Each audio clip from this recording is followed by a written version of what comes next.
ಇದರಲ್ಲಿ ಎ ಖಾತಾ ಬಿ ಖಾತಾ ಅಲ್ಲಿ ದುಡ್ಡು ಹೊಡೆಯುವಂತ ಒಂದು ಸ್ಕೀಮ್ ಮಾಡ್ತಾ ಇದ್ದಾರೆ. ಎ ಖಾತಾ ಬಿ ಖಾತಾ ಮಾಡಕ್ಕೆ ನಮ್ದೇನು ಅಬ್ಜೆಕ್ಷನ್ ಇಲ್ಲ. ಆದ್ರೆ ಅವ್ರನ್ನ ನಮ್ಮ ಬೆಂಗಳೂರು ಜನತೆನ ಹರಕೆಯ ಕುರಿ ಮಾಡ್ಕೊಂಬೇಡಿ. ಅವ್ರ ಹತ್ರ ಕರ್ನಾಟಕ ಸರ್ಕಾರ ಬೆಂಗಳೂರು ಪಾಪರಾಗಿದೆ, ದುಡ್ಡಿಲ್ಲ.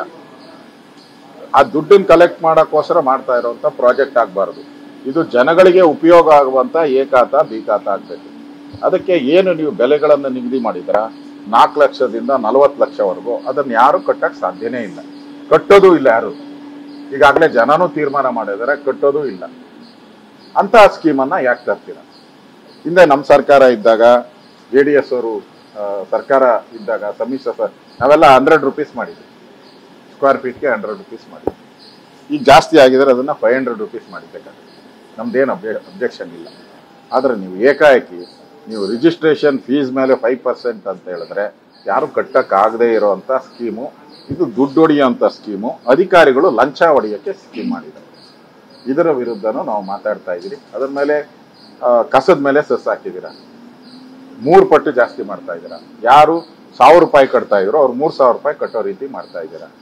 ಈ ಬೆಸ್ಕಾಮ್ದಂತೂ ಕೂಡ ಓಸಿ ಸಿಸಿ ಇವೆರಡು ಬಿಟ್ರೆ ಬೇರೆ ಏನೂ ಇಲ್ಲ. ದುಡ್ಡು ಹೊಡಿಯೋಕ್ಕೆ ಓಸಿಯಾಗಿ ದುಡ್ಡು ಹೊಡಿಯೋಕ್ಕೆ ಓಸಿ ಸ್ಕೀಮು. ಸಿಸಿ ಅಂದ್ರೆ ಕಂಪ್ಲೀಟ್ ಮಾಡೋ ಸರ್ಟಿಫಿಕೇಟ್ ಕೊಡೋಕ್ಕೆ ದುಡ್ಡು, ಕಂಪ್ಲೀಷನ್ ಸರ್ಟಿಫಿಕೇಟ್ ಕೊಡೋಕ್ಕೆ ಕಂಪ್ಲೀಷನ್ ದುಡ್ಡು. ಇಷ್ಟೇ ಓಸಿ ಸಿಸಿ ಹೆಸರಲ್ಲಿ ಇವತ್ತು ಲಕ್ಷಾಂತರ ಬಿಲ್ಡಿಂಗ್ಗಳು ಪವರ್ ಮೇಲೆ ಓಡ್ತಾ ಇದೆ. ಯಾಕೆ ಟೆಂಪರವರಿ ಎನ್ಕರೇಜ್ ಮಾಡ್ತಾ ಇದ್ದಾರೆ ಅಂದ್ರೆ ಇದು ರೇಟ್ ಡಬಲ್. ಟೆಂಪರವರಿ ನೀವು ಕರೆಂಟ್ ತಗೊಂಡ್ರೆ 1 ವರ್ಷಕ್ಕೆ ನೀವು ಡಬಲ್ ದುಡ್ಡು ಕಟ್ಟಬೇಕಾಗ್ತದೆ. ಕಮರ್ಷಿಯಲ್ ದುಡ್ಡು ಒಂದಿಷ್ಟು ನೀವು 5,000 ರೂಪಾಯಿ ಕಟ್ಟಬೇಕಾದ್ರೆ 15,000 ರೂಪಾಯಿ 10,000 ರೂಪಾಯಿ ಓಸಿಗೆ ಬರ್ತದೆ ಮನೆಯಿಂದ, ಪ್ರತಿ ಮನೆಯಿಂದ.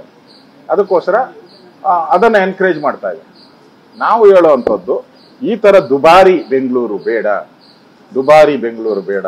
ನಮ್ಗೆ ಜನಸಾಮಾನ್ಯರ ಕೆಂಪೇಗೌಡರ ಒಂದು ಬೆಂಗಳೂರು ಬೇಕು.